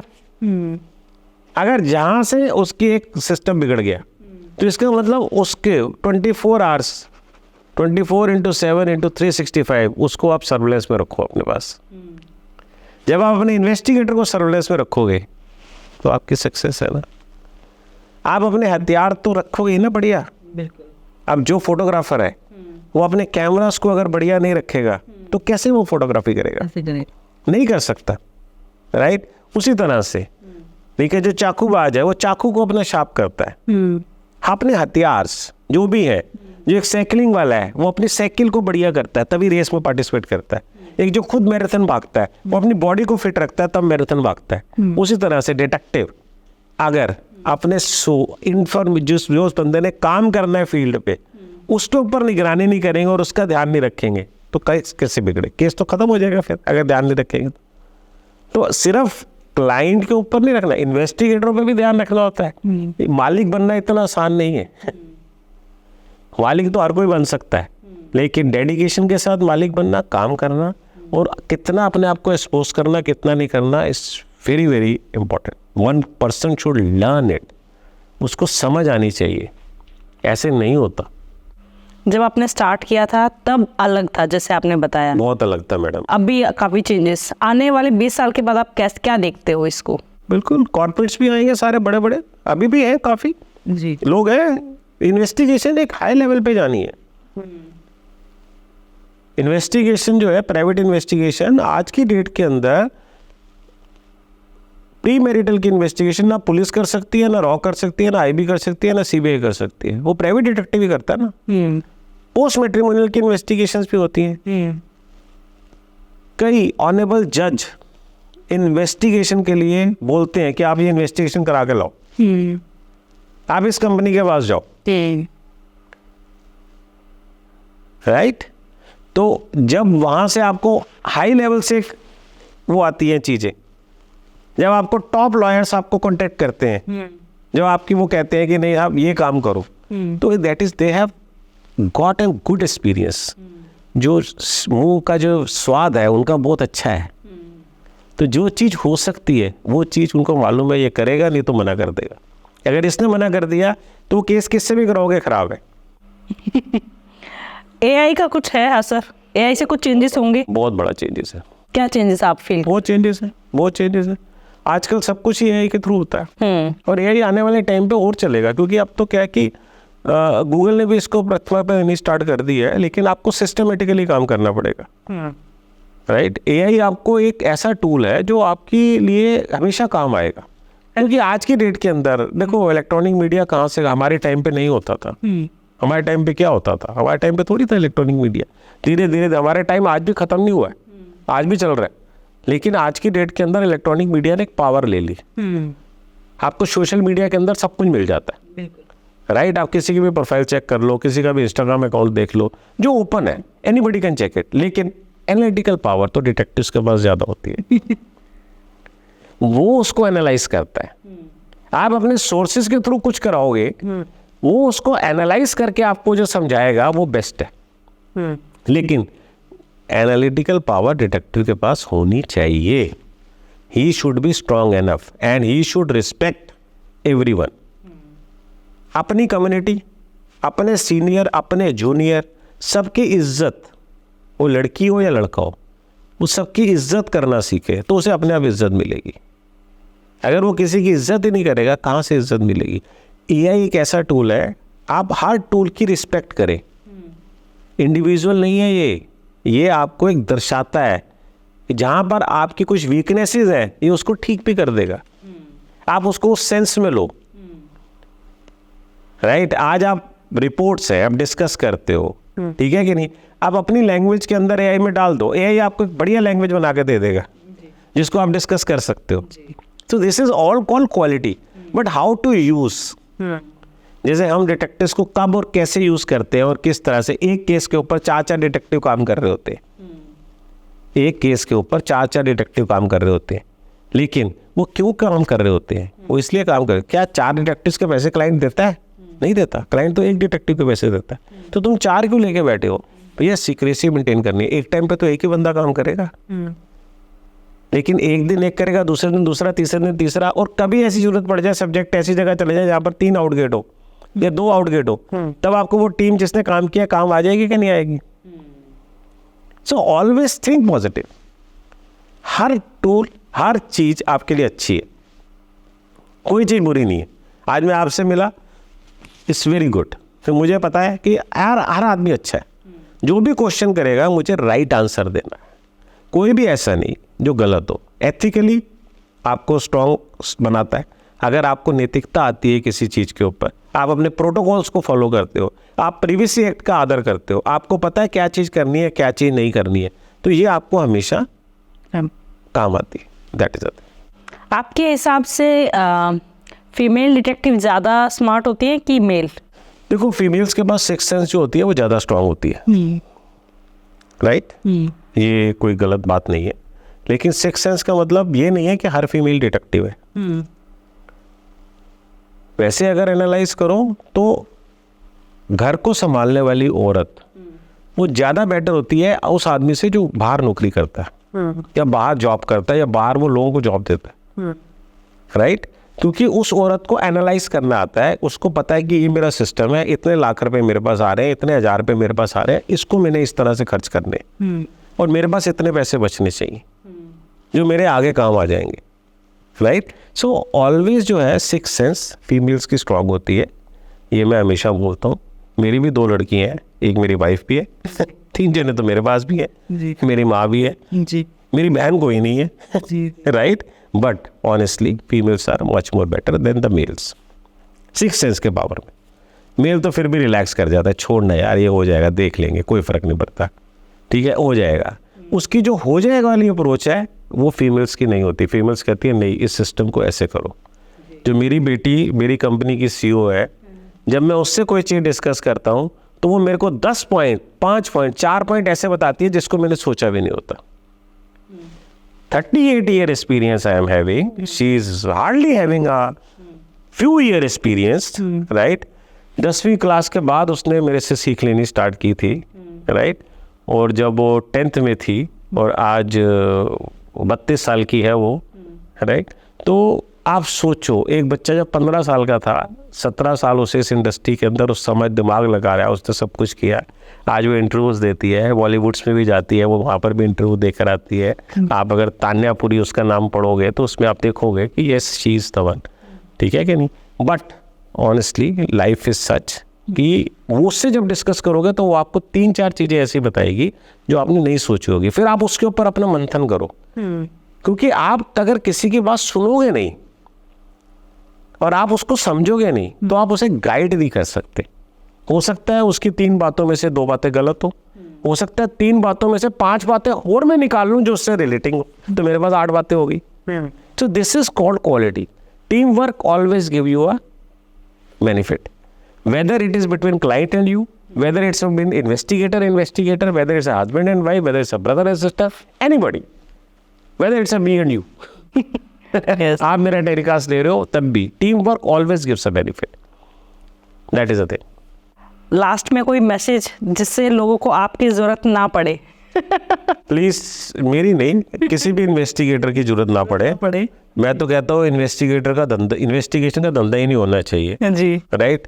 जरूरत उन लोगों को ना पड़े, लेकिन मेरे कहने से कुछ नहीं होता, जी, ठीक है कि इंसान पैदा हुआ है, उसे नाई की जरूरत पड़ेगी, उसके बाल बड़े होंगे। वो औरत है, वो आदमी, उसने बाल कटवाने, बीमार होगा, उसे डॉक्टर की जरूरत है। जहाँ पर ट्रस्ट लेवल, जहाँ पर शक आ गया, जहाँ पर कॉन्फिडेंस तुम्हारा लूज हो गया, जहाँ पर तुम्हें अपनी सोशल सिक्योरिटी खत्म हो गई, जहाँ पर तुम्हें स्पेस नहीं मिली, तुम तो डिटेक्टिव को नॉक करोगे, रुक नहीं सकते। आज की डेट में बच्चे अगर शादी नहीं कर रहे, ठीक है, तो भी लोग हमारे पास आ रहे हैं ना, हमारा धंधा तो और बढ़ रहा है, कम हो रहा है। हम तो कहते हैं कि भैया ना आओ, लेकिन अब काउंसलिंग्स आ रही, भैया इनको बताओ क्यों शादी नहीं कर रहा, आपकी बात समझेगा, आप बताओ हमें कि क्या क्या प्रॉब्लम है, क्या चीज़ है। तो लॉट ऑफ थिंग्स। मैं तो लोगों को यही बोलता हूँ कि आप ट्रस्ट करो, एक दूसरे को स्पेस दो, एक दूसरे को अंडरस्टैंड करो, कंपैटिबिलिटी अपनी बनाओ, समझो। शादी करने से पहले कंपैटिबिलिटी चेक करो। कंपैटिबिलिटी चेक नहीं होती है ऐसे, लेकिन आप अपना लेवल तो करो, कुछ तो करो, हाँ जी, ठीक है कि नहीं, कुछ काम तो करो। ये तो नहीं है कि टिक्का लगा दिया, शादी कर ली, चलो भी हो गया, ये मेरा पति हो गया, 7 फेरे हो गए, नहीं, या 7 दिन काटने मुश्किल हो जाते हैं, ठीक है कि नहीं। तो मैं सिर्फ लोगों को यही बोलूँगा कि भाई आप अपने पे ट्रस्ट करो और दूसरे अपने पार्टनर पे ट्रस्ट करो। आप किसी एम्प्लॉय को रखते हो तो उसकी इन्वेस्टिगेशन अगर आप कराना चाहते हो, पहले उसकी इन्वेस्टिगेशन, क्योंकि उसका जो CV है फैब्रिकेटेड होते हैं जी, वो मैट्रिमोनियल CV हो, वो एम्प्लॉयमेंट के CV हो, कहीं ना कहीं फैब्रिकेट होंगे वो। अगर आपने वो चीज़ पकड़ के रख ली तो आप सक्सेस मिल गई आपको, क्योंकि आपने तो अपना HR का सिस्टम ही बैठा रखा है ना अपनी कंपनी के अंदर, राइट। उसी तरह से अगर आप अपनी इन्वेस्टिगेशन को कराना चाहते हो, पहले तो लोग नाइयों को इन्वेस्टिगेशन के लिए भेजते थे, पुराने टाइम में रिश्ते होते थे, नाई जाते थे, सब कुछ होता था, पूरी की पूरी वो चीज़ें होती थी। The system is this, I always say about that कि please and please trust your partner. And parents को भी बोलूँगा, please and please trust your kids. They are more intelligent than you, but give them the respect, give them the space, and they should also acknowledge that you have a experience, they don't have experience, right, but they are having a more knowledge than you. आज मैं बोलूँगा मेरे बच्चों की knowledge मेरे से ज़्यादा अच्छी है, लेकिन एक्सपीरियंस मेरे पास है। तो अगर एक्सपीरियंस और नॉलेज मिल जाएंगी तो बेस्ट है। That is a thing. Thank you so much for coming. Lot ma'am, thanks a lot, thank you. आपको कैसा लगा ये पॉडकास्ट कमेंट्स में ज़रूर बताइएगा। आपके कोई क्वेश्चंस हैं जो भी आपको सही लगे, आप प्लीज़ कमेंट करिएगा। इस पॉडकास्ट की छोटी छोटी क्लिप्स आपको दूसरे चैनल पे मिल जाएंगी, द ममता पॉडकास्ट क्लिप्स। उस चैनल को सब्सक्राइब करिएगा। जो भी आपका फेवरेट पार्ट है वो आप शेयर कर सकते हैं। जय माता दी, जय हिंद।